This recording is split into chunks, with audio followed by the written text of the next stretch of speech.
Welcome to the Honest Property Podcast. We're your hosts, Becky and Ruth, and we love talking all things business and property. On today's podcast, we have a very special guest, actually probably a long time waiting guest, because we have been in touch for a little while now, and have always vibed with our guests and now their partner. And they're creating something incredible online, and they are Kenny and Loz. That property couple. That lopping property couple. But yes, hi Kenny and Loz. Thank you so much for being on the pod. Hello. So we met Kenny. I think we were looking for a saucer, and we were like, can we find that we trust? A long time ago on Instagram, and I remember at the time you were saying how I have to upload things on social media, but I don't enjoy it. And now look at you.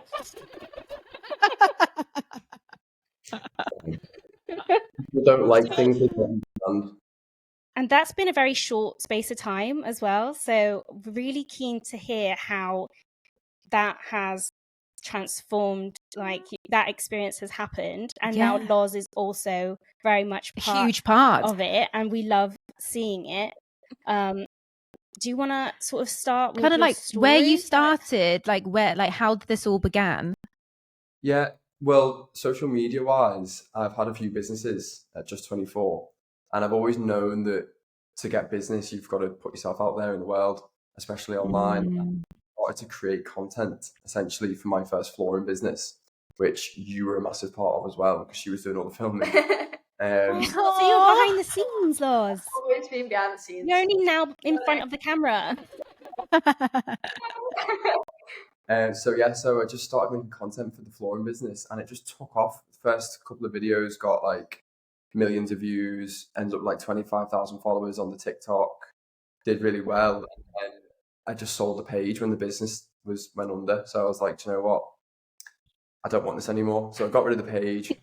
I should have kept it now. I could probably have gone way more.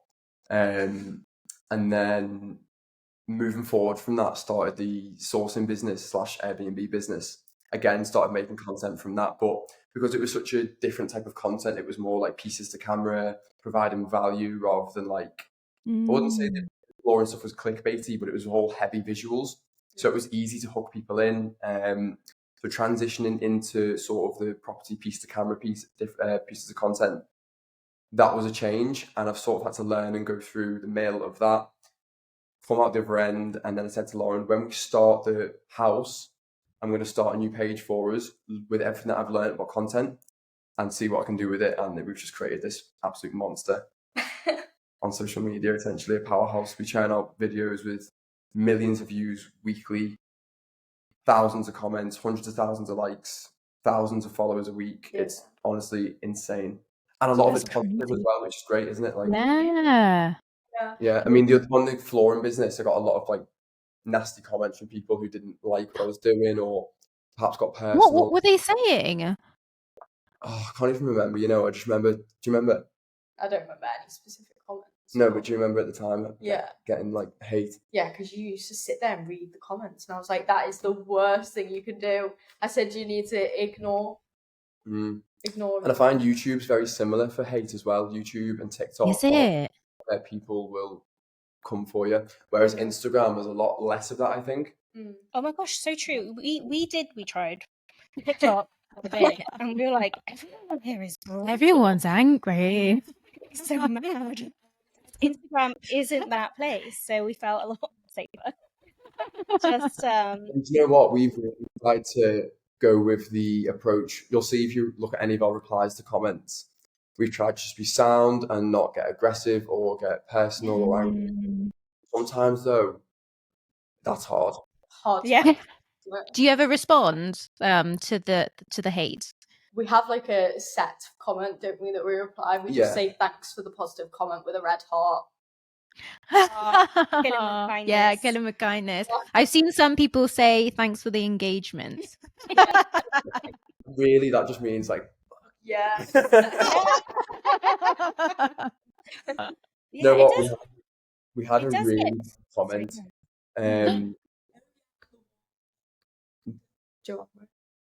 What's her name? Joanne.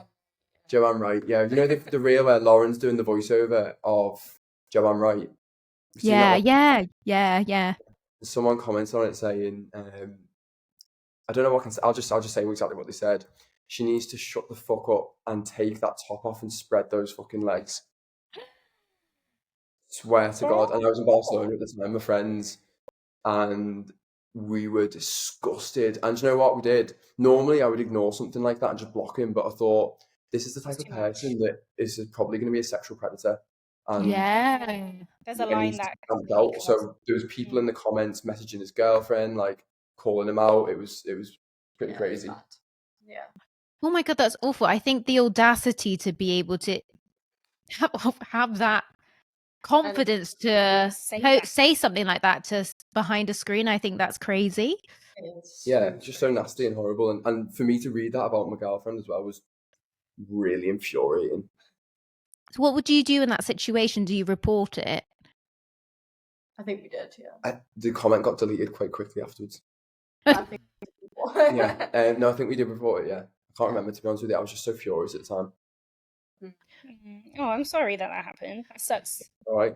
Do you know what? There was this girl as well, Joanna, her name is, and she basically commented to say we were taking the wall down in the front garden first was a foolish idea, that we should have been focusing on the inside. And I saw that, yeah. That's such a particular opinion. It's got so many likes Yeah. and so many comments off that comment. We just said, like, thanks for the positive comment, as you know, as we do to everyone, a classic. And it got 5,000 likes, and people were giving her loads of shit in the comments, and I felt really bad for her because, like, she then replied later on saying, sorry, I shouldn't have said that, and we both replied straight away, like, no, you know, no problem, it's fine, it's okay. Everyone's comments. Yeah, literally, we must have posted that reel like 10 weeks ago now, like, and there's still people replying to her comment now, and it's crazy. That's crazy. You guys, like, I don't know how you do it, but like everything that you've posted, it's so, I guess you're very good at storytelling is probably what it is. You also come across as super authentic. Yeah, which is really hard to find. And this is why when we found Kenny, we felt like, he's actually a really genuine person. Yeah. And it's really hard to be able to find people in the property space, especially in the property space and online, that you can really relate with. And you guys really do like, you can fit, like, it feels like your mates, like you can really feel that you're authentic people, and it's really hard to find like people who are actually trustworthy. Yeah, that's nice. You're welcome. Yeah, it was rare. It's the storytelling, isn't it? That's the part, like, that. And you know what?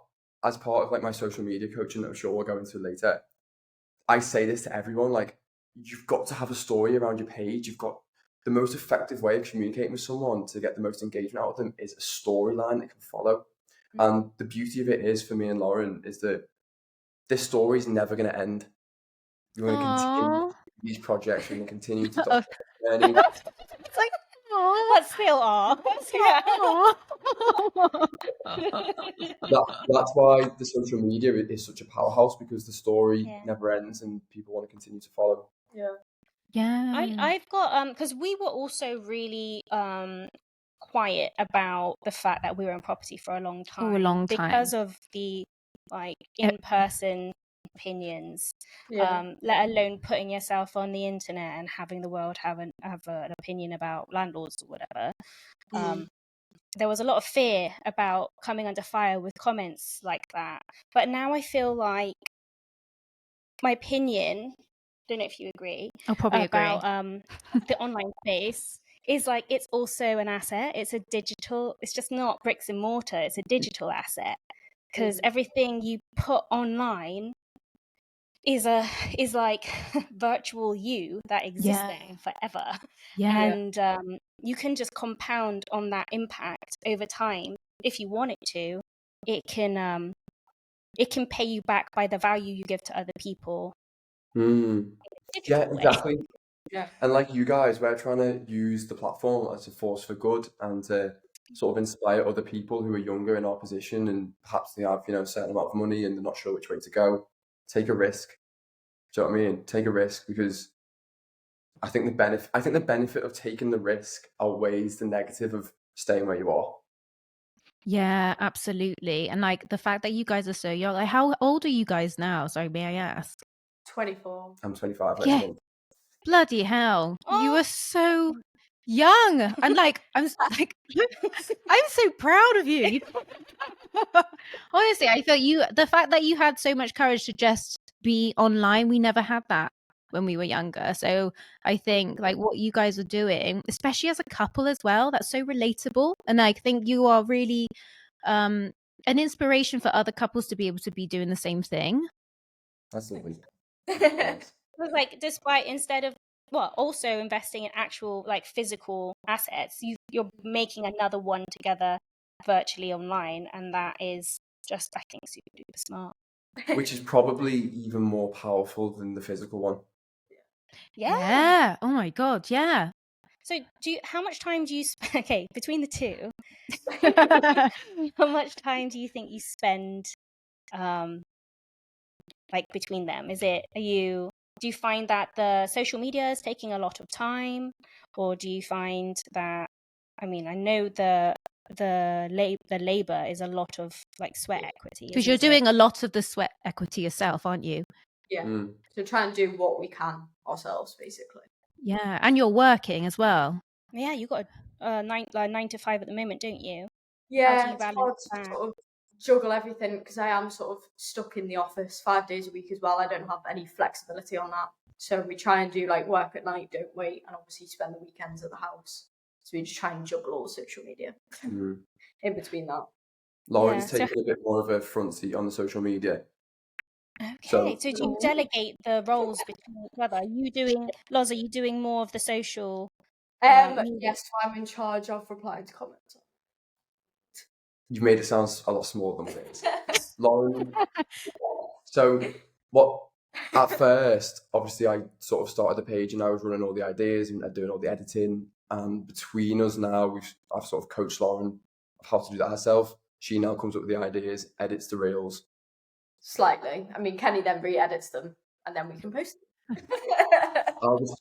If need be, but the point is that my time is so spoken for at the moment that I needed Lauren to step up and do a side of it that she could do, which isn't the building work, it was the digital side, and that's really paid dividends for me because it's brought me a lot of time back and stress.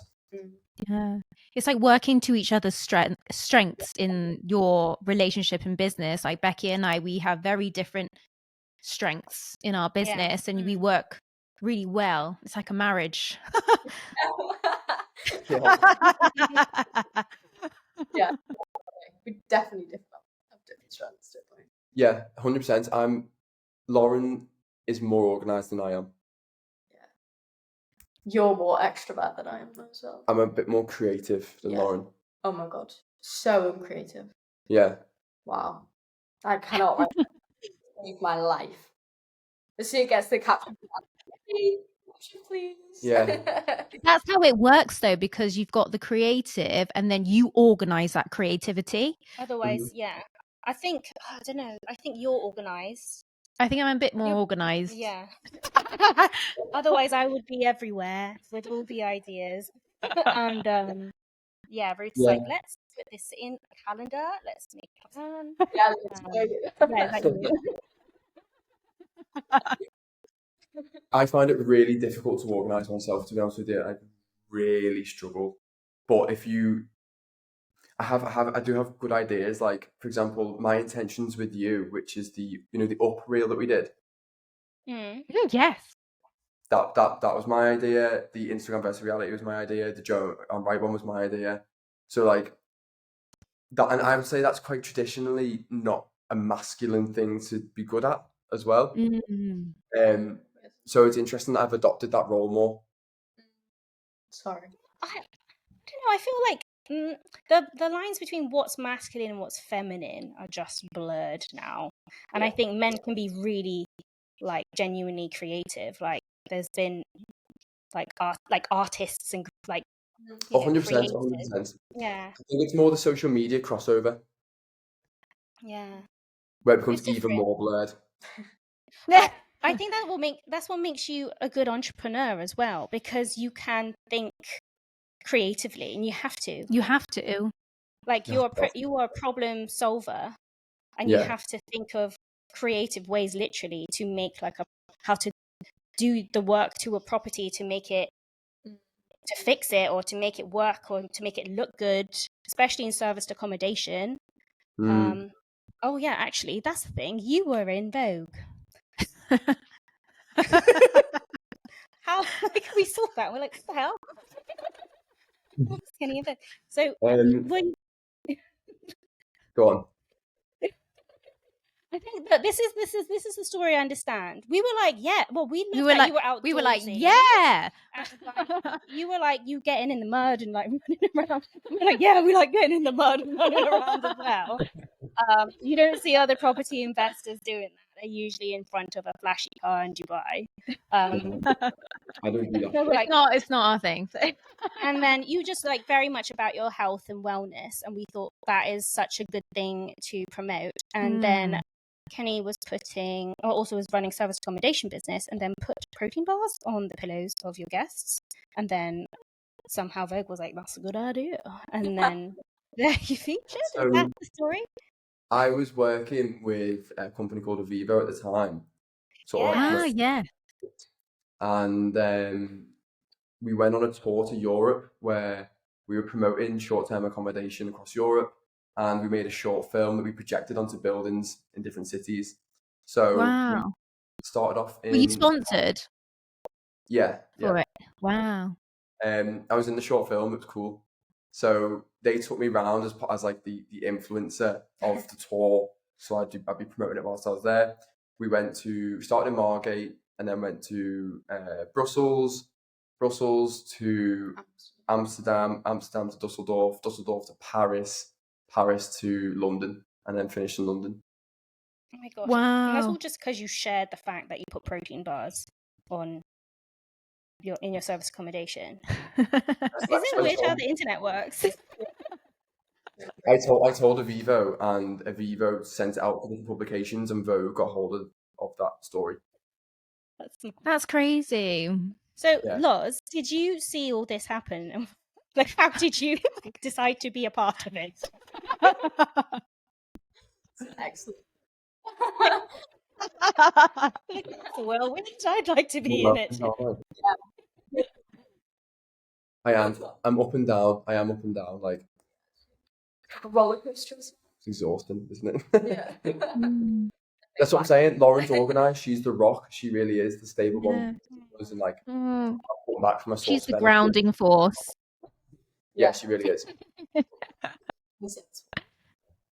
didn't get to come. It's great because you guys are young as well, so you've got more energy. But Lauren is, you're like the, what do you call it? Like the person that keeps the mental health sane in the relationship, right? 100%. Yeah. It's so easy to burn out as an entrepreneur. Like we've literally been there because we're quite, what do you call it? Once you've got an idea, you can't stop. So I think it's really good to have someone. That's our fault that we have similar, which is probably bad, but but what you've both got, which is such a good balance, is that it seems like Lauren knows how to go, right, really, you're not going to be able to last very long if you are constantly, well, it's like hustle, isn't it? You're constantly hustling. You can't, it's not sustainable. Yeah, and you're right, the burnout is tough. It's weird, isn't it? You go through like, say, 3 months, 4 months where you're like full balls to the wall, and then you'll have like a month where you're just like, oh, it's real hard. I think a burnout as an entrepreneur is very, very real, and oh god, yeah, to account for that, I think, in your sort of like your projections for the year. So you do a lot of martial arts. Love seeing it, by the way. It's I did well, we did Shotokan karate, yeah. And I did like a Filipino martial arts which had like weapons and stuff, and I was like, oh, which one was that? The sticks. Yeah. Knives, yeah. But yeah, so that keeps you grounded. What about you, Loz? How do you, like, when it comes to grounding your business together, how do you keep each other and yourself? I tend to go to the gym, so I've got a PT which I do twice a week as well. Smart. yeah, that keeps me sane, gives me a bit of a break. And then say being outdoors, you know, walking the dog, stuff like that, really helps. Yeah. I think It's the simple things. Yeah, it is literally the simple things, isn't it? Going outside. I'm trying to get her into jiu-jitsu, but she just won't do it. Yeah. You should try it. It is exhausting. I did a couple classes. Yeah, it's all boys at his gym, and I just don't really fancy it. Well, with you, I probably would. But You could just roll with me. Do you know what it is, right? I think it's so important as well to know how to grapple. Like, as a woman, you need to know how to. It's technique. I don't think the size of you matters too much. I mean, obviously it plays a lot. Yeah. Yeah. I think that is it, isn't it? Like the definition of jiu-jitsu, well, it's not the definition of jiu-jitsu, but the whole point of jiu-jitsu is that when you're on the ground, it doesn't matter how big the opponent is, like you're going to choke them out or hurt them. Yeah. Or You know what, actually? I do follow a lady, Loz, that she does female jiu-jitsu, and I follow her online because she does a lot about when men attack you in an alleyway. If you're managing your own property, like just to bring it back to like being relative to property, I mean any everyday life, I think it's important for women to know how to defend We've had themselves. scares when we've done viewings back in the day when we were in our early 20s, where we've had scary men turn up at the property and it's late at night, and that's the only time anyone can actually view a property because it's after work, and we would have to message each other or someone stay in the car and go, let me know when you've got there. Like there's a different level of safety that's required, especially for a female investor. 100%. That could be an idea for social media. Loz takes jiu-jitsu. Do you know what it is as well? Like I think I'm hyper aware of it because I'm a strong, fit lad, and yet if someone knows how to grapple, you have no chance.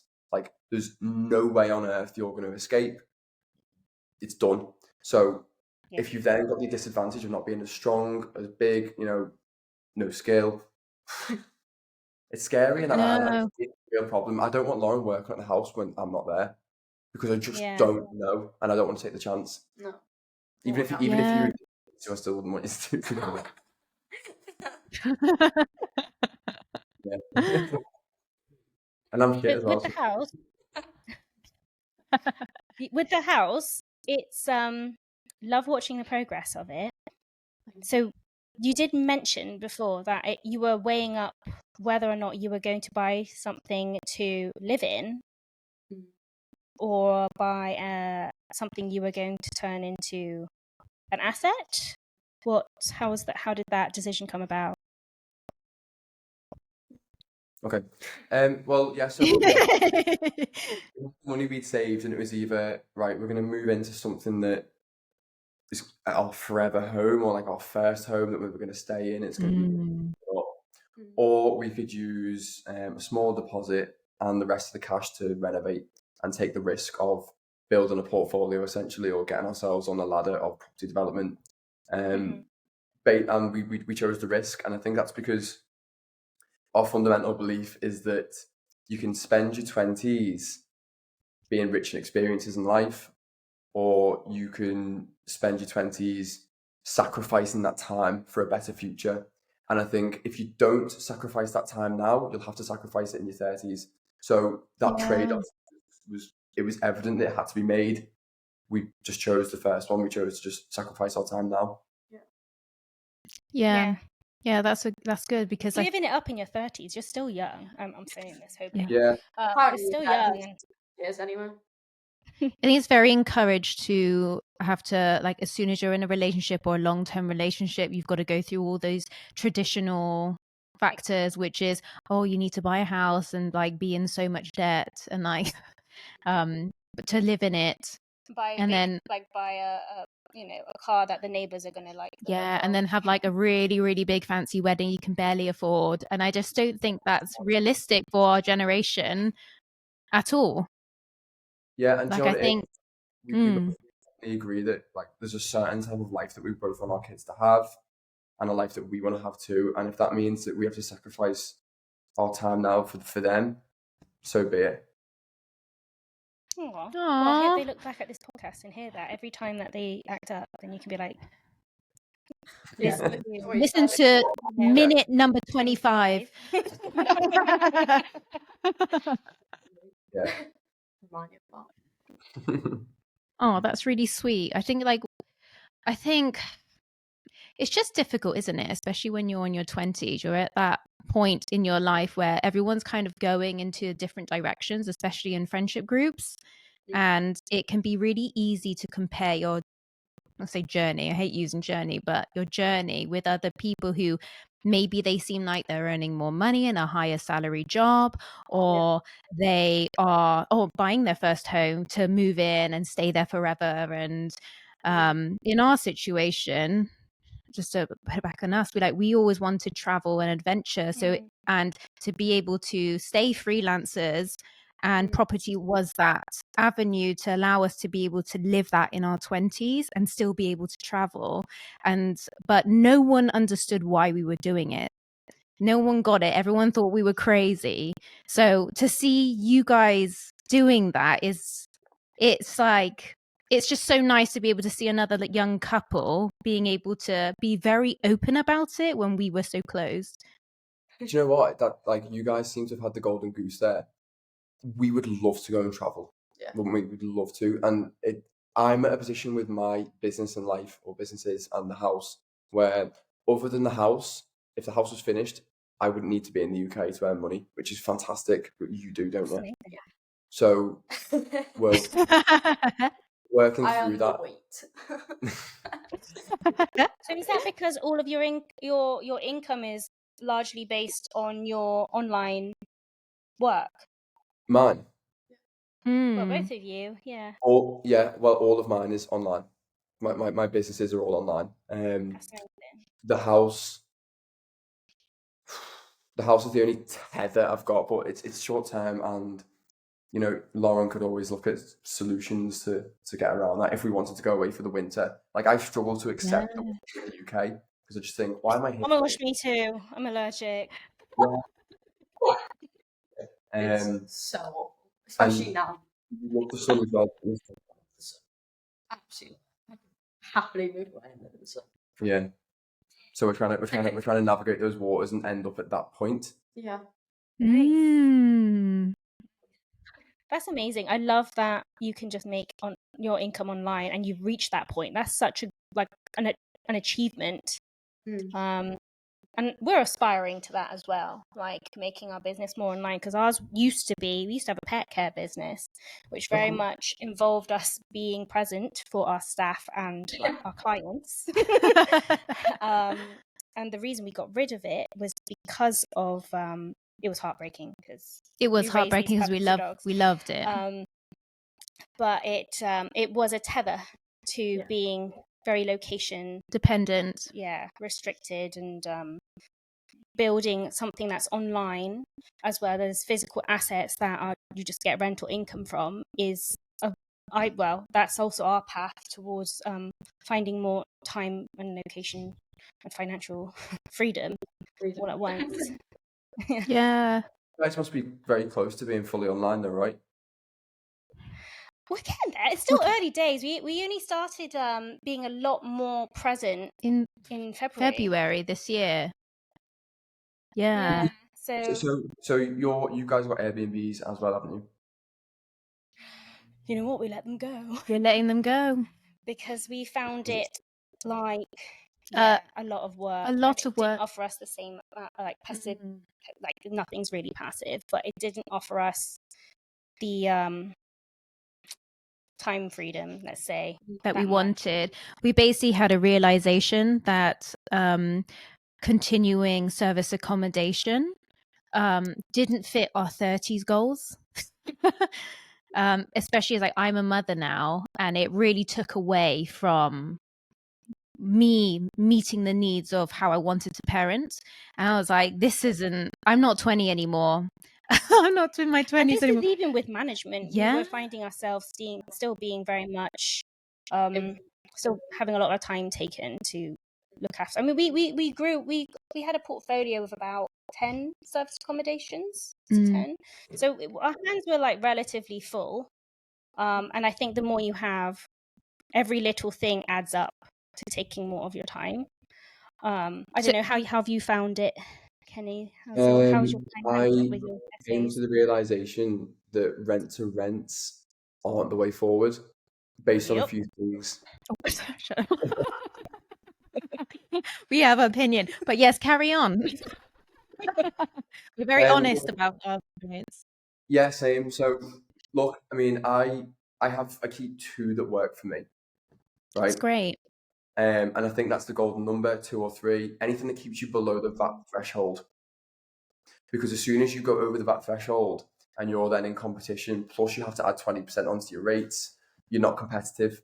And there's so many new people coming into the rent to rent industry through the training courses that like you just not, the money's just not there. So I wasn't going to kid myself and continue to do that. So I got rid of the ones that don't work and I kept a management portfolio on the side. So that just pays me a wage and an income now. Fairly passively. I don't spend much time on that at all a week, maybe half an hour max. So That's very good.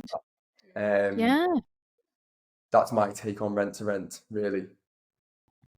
Interesting. It's kind of it's a different sort of, I mean, the outcome's the same, but the experience is different because you manage them and you find that you're only spending 30 minutes on your management time. Do you have EAs and stuff to do a lot of the work, or? Yeah, my cleaners do most of my work. They also, they stock the shelves and it's all systemized, like everything's systemized. My guest messaging is all systemized. It's done through AI. Like it's very.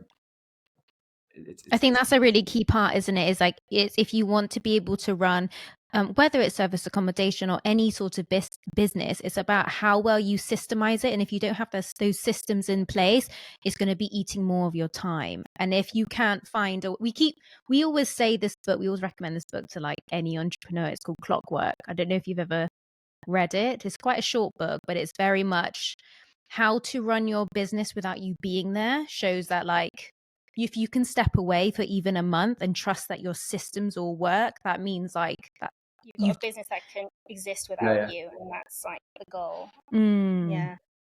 I was going to say something else about rent to rent then. I forgot what it was. Go on. Go on. We've been like, burning that bridge personally with all of ours for the last year. So. Yeah, I forgot what it was. Okay. Terrible.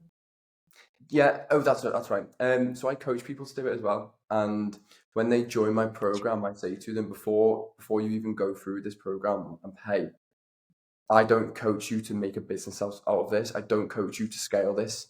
This is if you want to add X amount to your income. It's not to scale business. If this is what you want to do, you're in the wrong place. However, if you want to buy properties and turn them into Airbnbs, that's a different kettle of fish. So is that the plan with your existing project together? Is that going to be an Airbnb in the end, or are you going to have it as a regular buy-to-let? No, we're going to get rid of it. We're going to sell it. You're going to sell it? You're going to flip it? Of course, flipping property. I wasn't sure if you were doing BRRR or No, so we're not going to do BRR on this one because we want the cash to move forward. And I know just as well as anyone that buying assets, holding them, renting them out and refinancing is the way to go. Buying and retaining assets is how you build wealth. But on this occasion, based on the tenant demographic and a few other factors we've considered, that the best possible solution for us would be to take the money and move forward into a different market. And then rent the next one out. And then potentially rent the next one. So you're just building capital for now until you can buy your next one. And like, so is that going to be your model of flip one, then keep one, flip one, then keep one? Potentially. Do you know what? It's not set in stone at all. It's totally project dependent. Yeah. We'll just sort of take it. But hopefully rent the next one. Like, what's our goal? Our goal is to buy a house without a mortgage, like cash. Oh, forever. Yeah. Forever home. Aww.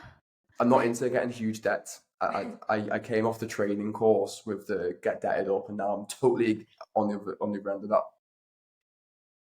Yeah, I totally agree. Well, we teach a lot about so we help people with BRR starting their buy-to-let portfolio with BRRR, and we completely do like a mindset shift right at the beginning that identifies what's good debt and what's bad debt. Mm. But I think that's really smart that you're already like, I'm not going to make my home a bad debt that I'm going to have to spend a lifetime paying down. And also, you shouldn't have to borrow so much debt if you don't. It should be up to your comfortability. Is that how you say it? Comfort. I can't speak. And not be ever forced into having to pay for things that using a credit card. Like we've been to other like courses in the past where they've literally been like, you know, just put your hand up and like, and it's a psychology thing to get people to buy. So we get like, it's a bit, you know, it's a business at the end of the day, and it could change your life, but no one should ever be forced into spending more money than they really need to. But what you guys are doing, or what's your plans with do you know how many properties you'd like to own by the end of your retirement? I know that's really far away, but like, is there like a goal amount, or are you just going to keep going? I don't personally. I think we just keep going. Laws, you're the planner. Honestly, I should have answered this.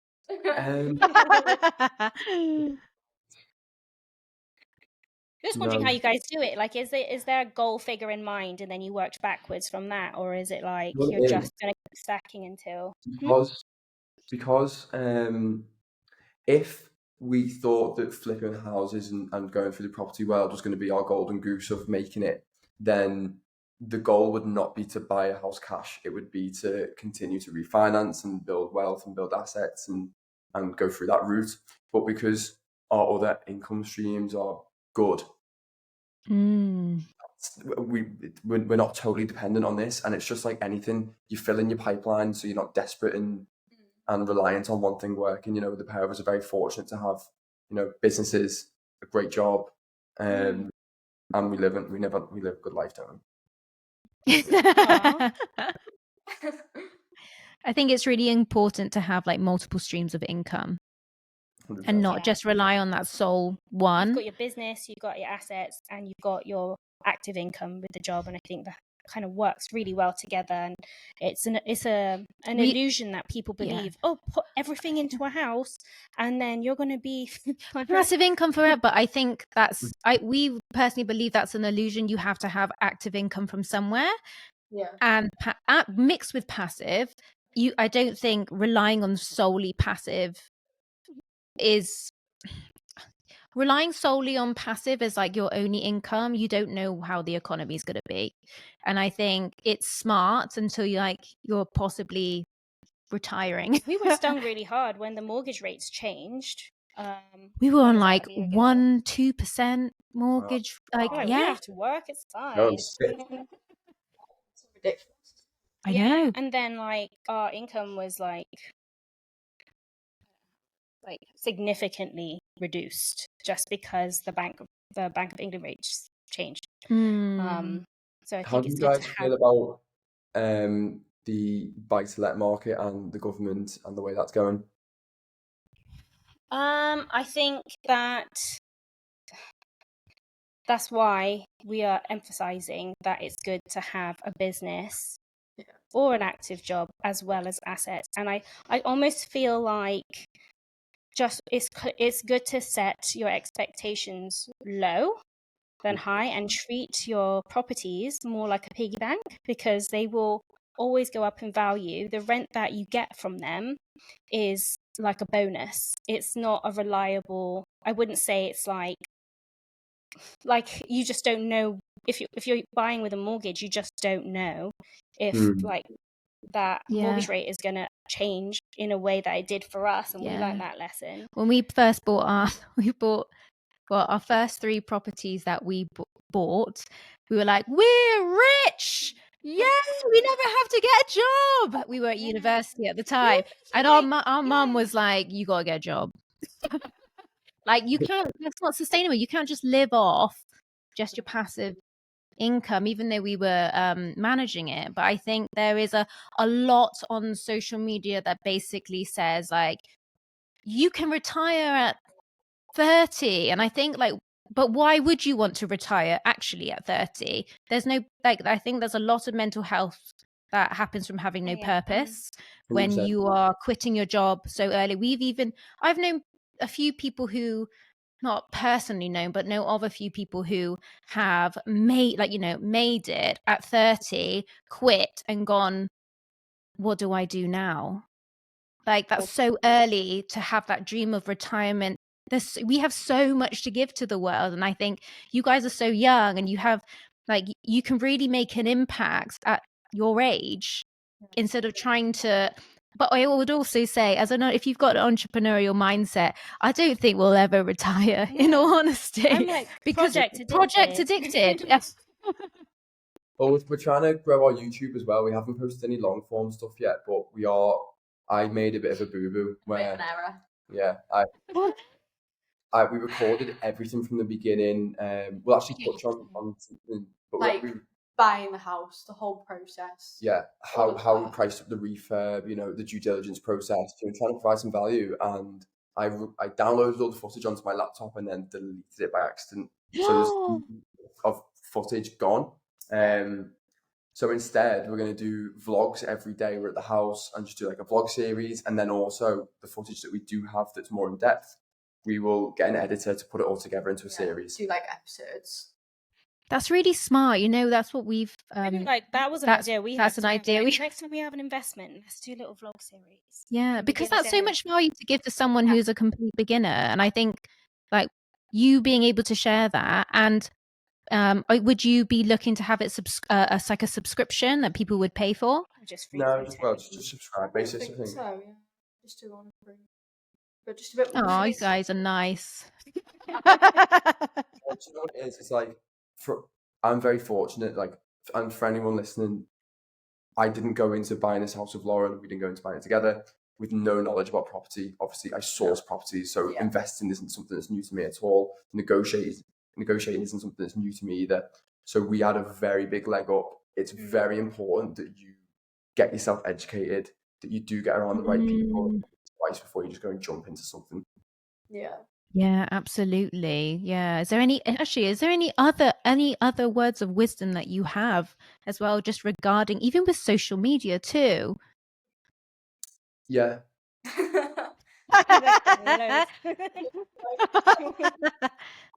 Or even working together. Working together with your partner, like both of you. There must be some, like, we've got our own hurdles but we like to say, because we are so close and we are like yin and yang, but same, that we can be very direct. And if we get frustrated or angry that someone hasn't done a certain task for the day, we can quickly snap about it, and then you get over it because it's not productive.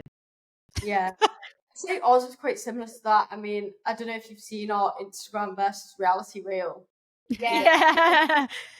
I'm like, my hair, and he's like, just shut up and look at the camera. And I'm like, I'm soaring away. And actually, that was like filming for My Intentions with You reel, wasn't it? Like, it wasn't. It was literally raw content, and Kenny just managed to put a different spin on it. But that Instagram versus reality. But I think Mary, I was just like, okay, that's fine. Yeah. So the way that Lauren dealt with my snap. So she snapped at me at first, like, it's fallen again, which is her hair falling. And I've said, just shut the fuck up and start the camera. And then she's gone, okay, that's how we work. Like, she knows when to shut up, and I know when to shut up as well. Yeah. I think because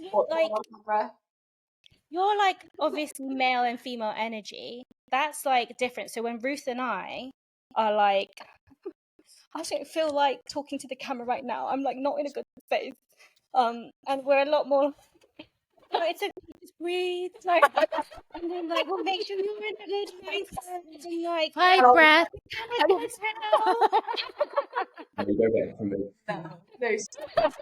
No. He's like, just do it. Which can be good, I think, because then you turned it into something. So. Oh, actually, I have a question. Actually, do you have any advice for anyone working together as a couple in business out and investing? Because that's I think that's really important to share. I have something I'd like to say on that. Yeah, go ahead. Very creative, am I? I listen to a lot of Jordan Peterson, and his advice on this specifically is that you should try and at least try and have 2 date nights a week to Oh, the romance yeah. relationship. Yeah, I'm not 2. getting 2. We're getting 1.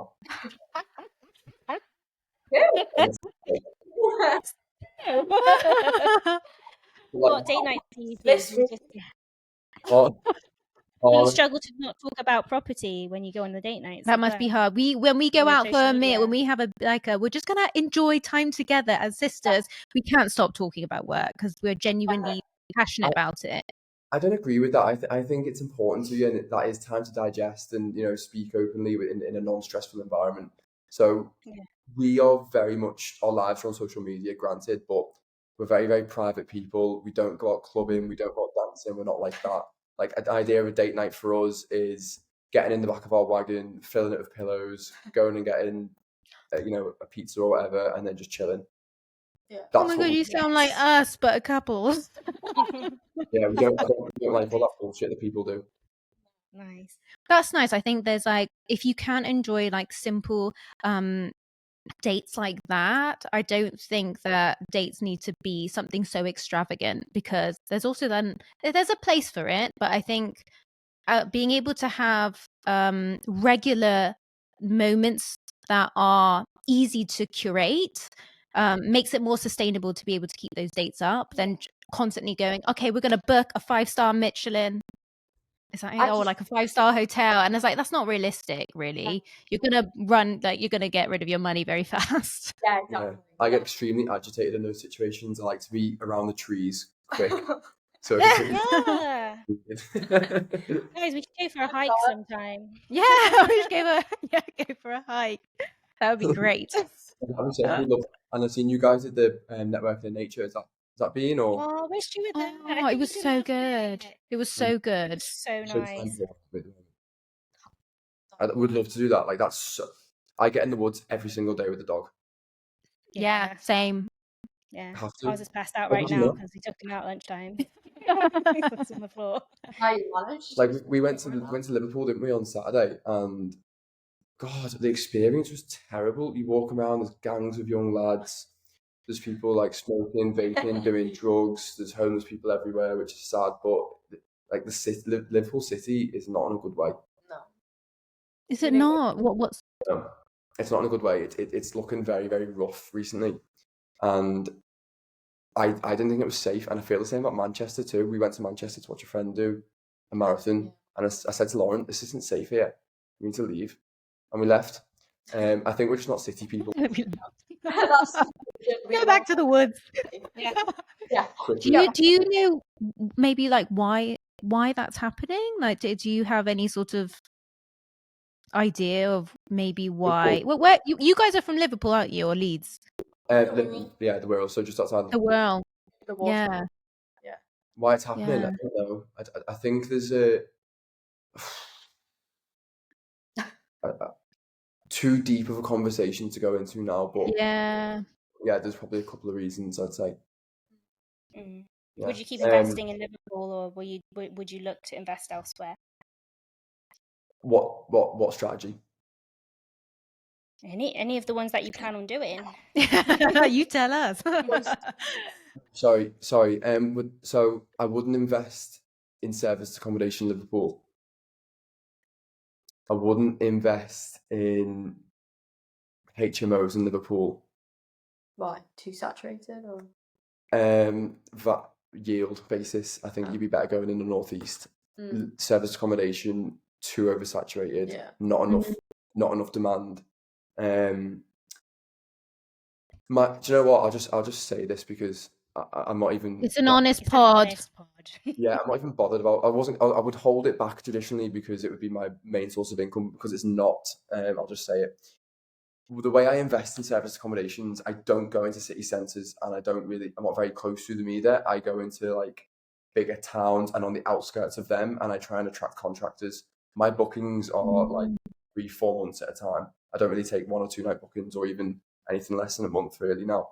So for me, I've seen most people take a service accommodation on and have to get rid of it within 6 months, because once And like, do you know what? As so many people, and you'll know yourself, who have 25, 30 units, when that taxman comes home to roost,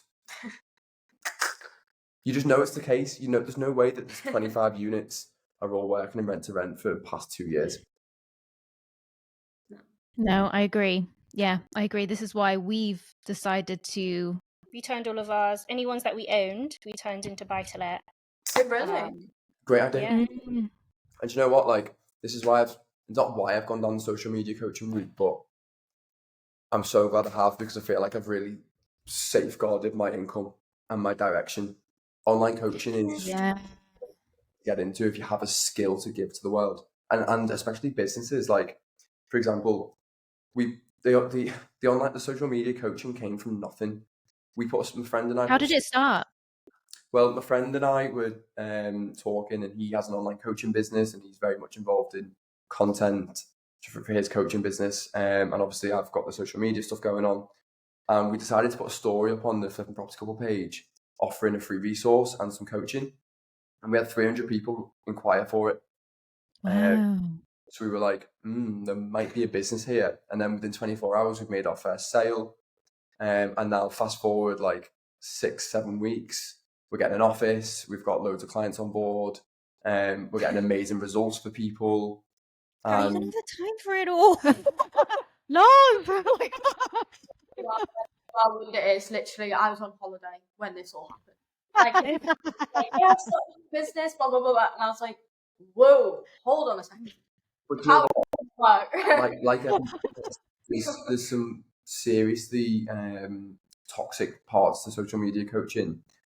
Every client we've had who's used a previous marketing agency has showed us what they've done, the other marketing agency has done with them, and the processes they use, and the shite. They're terrible. All the copyright we do ourselves, like by hand, and the level of communication and the systems we put in place for our clients. Like, I fully believe our service is the best service in the UK, like by a mile, based off the best one so far, and haven't seen their way of doing things. So we're just going to continue to grow our service and make sure our communication's on point, and go for it. I think it's so important as well that with what you're doing, which is the social media side, I think it's so important, especially with a business. If you're a business in 2024 now, you really need to be able to showcase yourself and showcase your skills. And if you're not very good at social media, being able to use a service like yourself is so important to be able to stand out. And if you don't have social media now, I don't know how modern businesses survive. How much does it cost to post? Your time. To make a good one. You know what though? Like, and I say this to people, clients, who will say, "Oh yeah, I'll do half a day of social media every month," and I'm like, "You do half a day of marketing for your business a month? It's not enough. No. That's not enough." Do you know, I wish I could screen share with you guys and show you sort of the way we do things, but probably GDPR, we wouldn't be able to show you a client's name. The way me and Lauren plan a post, it's in depth, it's detailed, it has research. Like, we almost have like a mood board for each post, don't we? You've got a full-on strategy. Yeah, it's not slapdash. It's not just like, oh, let's have an idea, let's do it. Like, there's a serious thought that goes into every single post, and that's what I try and like curate and give to my clients, is the framework in how to fit content as a legitimate way of advertisement, which it really is. Well, look at us, for example. 40,000 followers at the time when we posted that story, and a business now that's absolutely thriving on the back of it. Nobody knows I sell social media through that business, but I will say as well, actually, because we signed up. You gave us your freebie,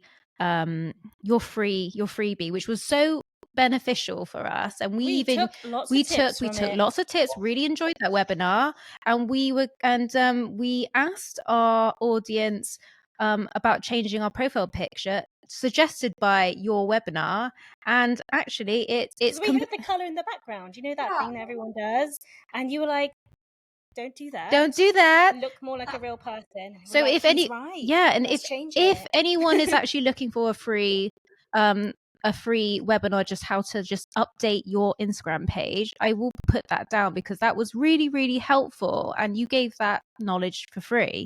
So Yeah, I would recommend that to everyone. Yeah, so we create a free resource every like 2 weeks just to give out, which help people out. You know what I mean? But we don't mind doing that. It's providing value. Where the coaching really comes in is basically learning how we think about content, how we strategize, how we create the framework, and also the most important part about it is bringing it all back to selling your product. What's the point in posting content for content's sake? It has to be to make money. Yeah, absolutely. Well, it's like using social media with a purpose. If you're just like someone who just mindlessly scrolls as a consumer, then you are literally just being advertised to. You're going to be either advertising something and providing value to people in exchange for what your value really is, or you're going to be the person on the receiving end who's just doom scrolling. And that's where most people have negative associations with social media. Yeah, and then they say, "Oh, all social media is terrible," but it's not. There's a difference. How you use it. Yeah, it's how you use it. Whether you're being the mindless scroller as a consumer or the person that's actually making value for people to enjoy. Or just to bring this back round to the house. Just I don't want to miss this. I want to make sure I remember what I was no, saying. please say. Should we tell the story of how we actually got the house? Yes. Yeah. So we had obviously been looking. We got to the point where we were like, yeah, we're ready to sort of buy the house, ready to take that step. And we looked at a few, didn't we? We originally found one that we wanted, put in an offer, and it got rejected, and they accepted the other offer. Thank God. Which Kenny and I was devastated at the time because I thought it was like amazing. And then I was talking to my colleague at work, and I was like, "Oh, looking for a house." And she was like, "Oh, my parents like have one that they want to get rid of. Kind of, it was one of their rented ones."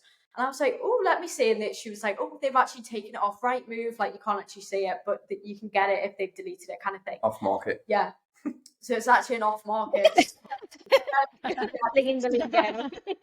I said to her, I was like, "Text your mum and dad right now, like, we need a viewing." So I sent Kenny round, and I was like, "You're gonna have to go. I'm stuck in the office. Go, have a look, see what you think. Make the offer." And then obviously with your negotiation skills, because they are yours, definitely not mine. We managed to get the price down to obviously because it was up originally for 75,000, and obviously we brought it down to 57. Because I think we did all our due diligence on it, the area, etc. 56 we got it for. 56? Oh, 56. So we put the offer in for 50,000, and when we put the offer in, we gave a detailed response about why, how much we believe it was going to cost us, how much I believe we were going to make on the back end, so they could be, transparent. I think the best negotiation tool is to be in this game is to be transparent. If you know that someone needs to sell, yeah, and when I negotiate, I use a system called MO, which is maximum, optimal, and exit. So I sort of know what prices we can go for and where we're going to hit. 50k was our starting offer. They came back to us at 57, and we landed on 56. So yeah, that's amazing. Do you know what? There's a property come up for sale. First of all, it's very hard to get a 3-bedroom house with 2 bathrooms, a single and 2 doubles, a separate lounge, an open plan kitchen diner, a utility room, a front garden and back garden, a skylight, like high value with paneling, etc., for less than 120 grand in the UK, anywhere you buy. Yeah. So I think we could get a bit more. I think we got 125, 130. However, if we were to sell it right now before it's finished, we'd be willing to give a discount to an investor. So I am working that angle too. Wow. Do you know how long it's going to be till you finish, guys? $1 million question, that. Probably 6 weeks time from now. Maybe 6-7 weeks time, but we've got deadlines. Wow. Before Christmas. That is literally. But we're getting our kitchen delivered on the 2nd of October. So is that not next? Is that next week? It's next week. Yeah. Serious amount of work needs to be done for that kitchen to get delivered.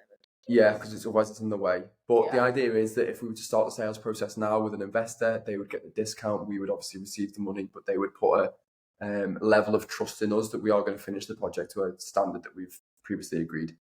This is why you're creative. Yeah. Look, they're going to get a very good yield. They get £950,000 a month. If we were to sell it for, let's say, 115, 110, it's a good yield. Amazing. Creative and very analytical. But Well, do amazing. you guys do much sourcing now? We don't do any sourcing. Oh, I thought you No. sourced for some reason. No. No. No.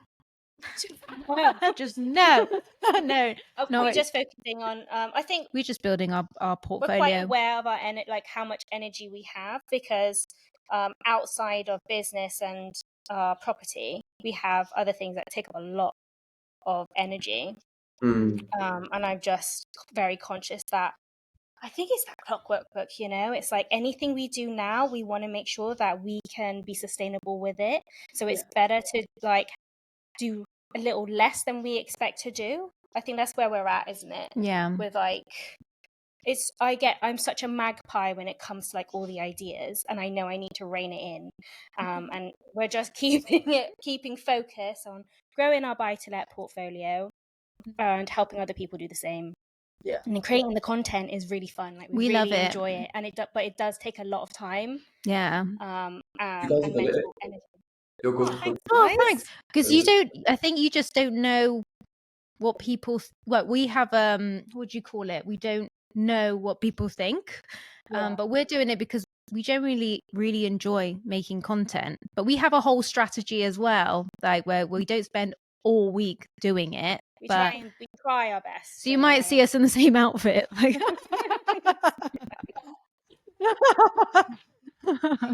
So on that note, where can people find your project, your property project together? Because I think you've got a lot to share, especially for people especially couples that are wanting to invest together and do business together. Where can people find you? So you can go on Instagram and it's that flipping. I love that handle, by the way. It's so funny. TikTok the same. TikTok, YouTube. I think they're all the same. Like. Yeah, and then my one's Kenny, the content coach. Amazing. We're going to put that in the description below. And the free community as well. Oh yeah. And the free community. Yeah, that's going to be really valuable. Yeah. So we're going to put all your handles below. If you want to get in touch with Loz and Kenny, you can find them there. Definitely reach out. Like we've said banged on about this before. You don't know what sort of connections or sort of relationships you're going to create until you DM that person or comment or that's the whole point of social media, is virtual engagement. But we've met so many people on social media that now we've met in real life, and they've been the same people. And sometimes if people don't reply straight away, it's probably because they're at work or they're just busy, and don't take it offensively. But I think, with if you joining the free community that you guys have will be an instant into having multiple people being able to reply to you with your burning question, so it won't just be on you guys. Thank you so much for being Thank you so much with us. I hope we go on a hike sometime soon. Maybe you can teach us some jiu-jitsu moves. Yeah, Loz, I want to see you start a female jiu-jitsu club. Yeah. Well, actually, I try and do my moves on it, and she just tickles me, and it did the totally. She won. I win. Oh.